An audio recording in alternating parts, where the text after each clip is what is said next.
अस्सलाम वालेकुम एवरीवन, क्या हाल चाल है। उम्मीद करते हैं आप सब ठीक ठाक होंगे। अच्छा जी, मैं आज आई हूँ रेस्टोरेंट जिसका नाम है डंजायर और चिश्तिया में है, मार्केट में।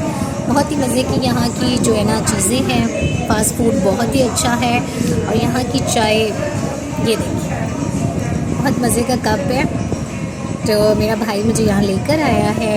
अवार्ड की खुशी में हम छोटी सी सेलिब्रेशन कर रहे हैं और यहाँ पे हमने पिज़्ज़ा खाया है, पास्ता खाया है। तो बहुत ही मज़े का टेस्ट है। चिश्तिया वाले यहाँ ज़रूर आएँ और ज़रूर टेस्ट करें। मेरे लिए तो थोड़ा सा मुश्किल था ऊपर आना, सीढ़ियाँ हैं। यहाँ के जो रूल्स हैं वो ये हैं कि जो फैमिली है, ख़वातीन है, वो ऊपर हैं और जेंट्स का अलग से इन्होंने सिस्टम किया हुआ है। तो बट मेरे लिए तो मुश्किल था, लेकिन मेरे भाई थे, मुझे उठा कर ऊपर ले आए हैं। मैं आपको इन्वायरमेंट दिखाती हूँ, बहुत ही अच्छा है।